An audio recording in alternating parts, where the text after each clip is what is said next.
Did he express anything, any views about his own staff or why he was hiring somebody from outside?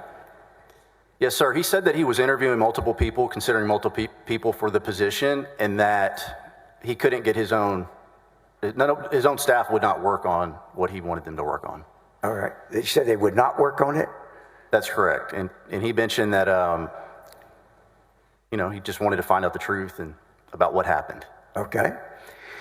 Do you recall anything else from the conversation in that initial meeting? No, sir. That's...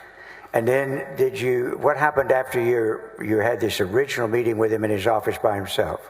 He said, I want to introduce you to someone. I obviously knew who Mr. Paxton was. And he said, I want to introduce you to this first assistant, Jeff Mateer, whose office was down the hall. So he walked me over there, and I met with Mr. Mateer in his office, just Mr. Mateer and I. And now how would you characterize or describe Mr. Mateer's reaction when he came in and introduced you? It was the same type of conversation, pleasantries, how are you? I gave him my resume. I told him, the conversation kind of didn't really get off the ground much. Just like, I'm here for the special prosecutor, to interview for the special prosecutor position. And his attitude was kind of like disengaged about it. Knew about it, but didn't really seem interested in it. I'd say, kind of just like it was Mr. Paxton's own deal that he was focused on. It wasn't obviously wasn't an area of focus or concern for Mr. Mateer. So what happened at the meeting, without going in necessarily at this time with what he said to you, what was the nature of the bill? Who did most of the talking in the meeting? Nate Paul did most of the talking, and it was just a lot of information given to me in a short time period. Well, how was he doing that? I mean, how were you giving He was talking, and he was just talking, trying to tell me, the circumstances surrounding the search of his home. Did he make any presentation to you? Towards the end, he showed me a copy of a search warrant and an order, and that was kind of the gist of his complaint. He showed me this presentation on a PDF document. And so if you had to estimate the time that you visited with Mr. Paul at that time, to get whatever he wanted to impart to you, how much of that hour and a half or hour and 45 meeting was Mr. Paul talking to you? I don't understand, like a percentage type thing? Yes. Let's just say he was talking the majority of the time. Mr. Wynn was not.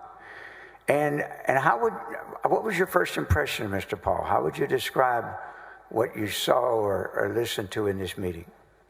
Energetic, passionate, and had a lot of conviction, kind of an aggressive attitude, just a very, energetic person.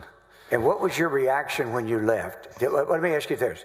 Did he basically give you his side of the matter that you had been retained to investigate?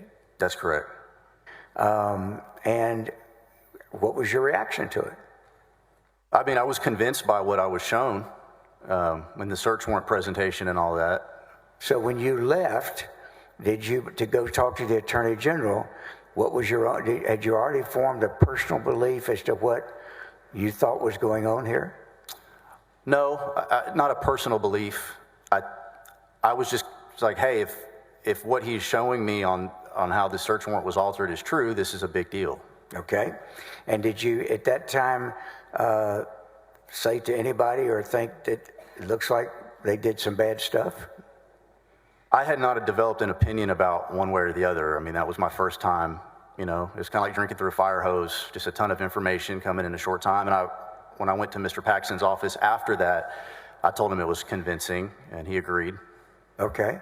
So let's move now to General Paxton, meeting with General Paxton on the 4th of September, was it? That's correct. How long was that meeting? Where'd you meet him? So we arranged to meet at his office again, and the meeting was, I think, roughly 20 minutes or so. And then what did Mr. Paxton say in that meeting?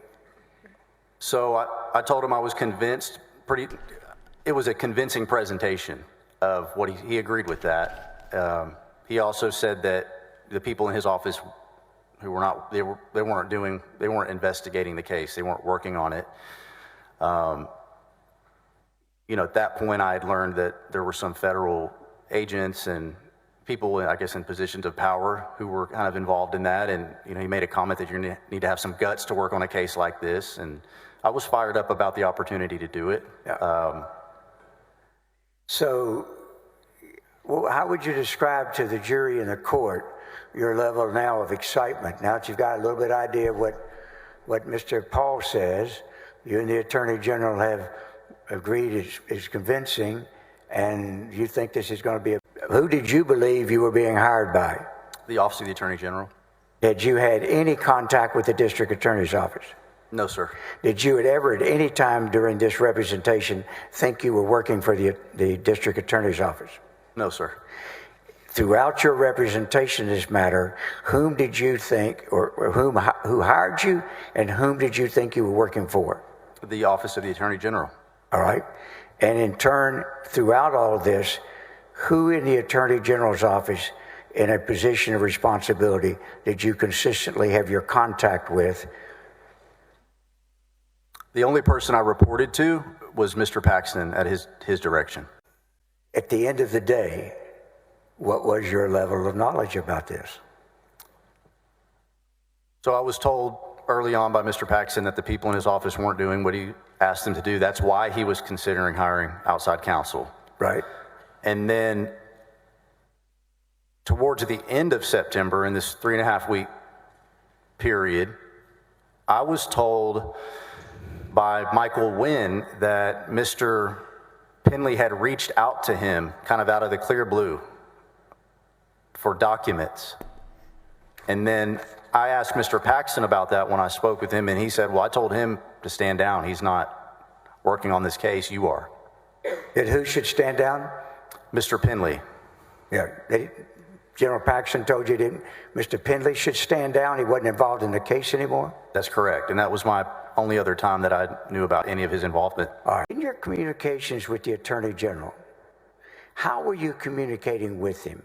By phone, by text, by email?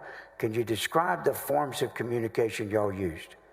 So we spoke by phone and through text message, and then throughout this process, I continually forwarded emails to him as something would come up or I would get some information.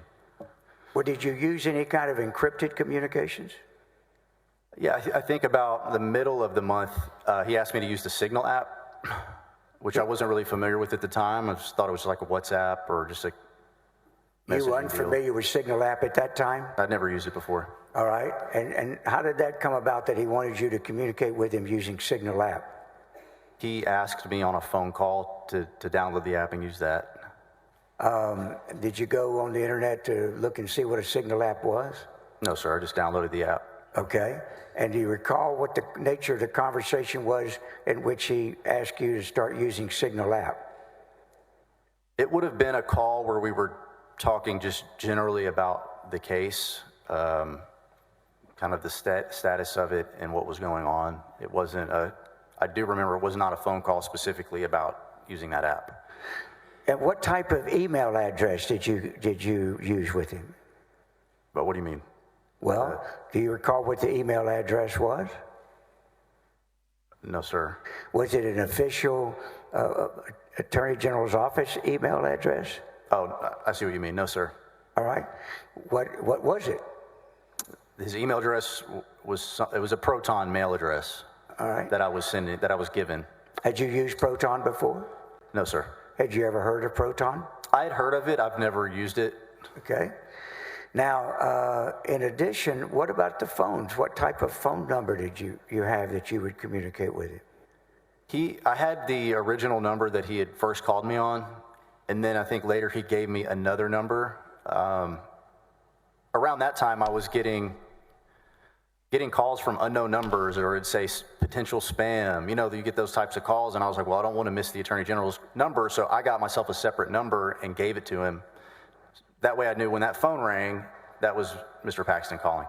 So are you saying that you ultimately got a phone that was totally dedicated to phone conversations with the Attorney General of the state of Texas, and that's the only number that you communicated with on that phone? Yes, sir. And you did that why? Because I didn't want to miss a call from an unknown number or a spam likely call, or when you get those spam calls, I didn't want to have that come up and miss an important call. So, Did he use multiple phone numbers with you? yes, sir. How many? 2 numbers. Okay. And were either of those official Attorney General lines? I believe they were cell phone numbers. I don't believe they were office numbers. All right. In fact, when was the first time that you ever learned what the official email address or the Attorney General office email address was of the Attorney General that you were dealing with all this time? The first time that I ever saw his governmental email address Yes. was when I got a cease and desist letter from Jeff Mateer. Did you trust the Attorney General? Yes, sir. Were you flattered about him reaching out to you? Yes, sir. Did you trust Michael Wynn? Yes, sir. Did you appreciate him referring you to the Attorney General? I did. Yes, sir. Okay. And did you always trust Michael Wynn to have your best interest at heart and try to help you?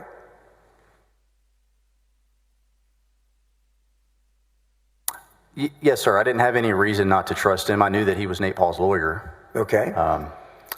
Did you trust Nate Paul? Didn't really know Nate Paul. I just was trying to do my job.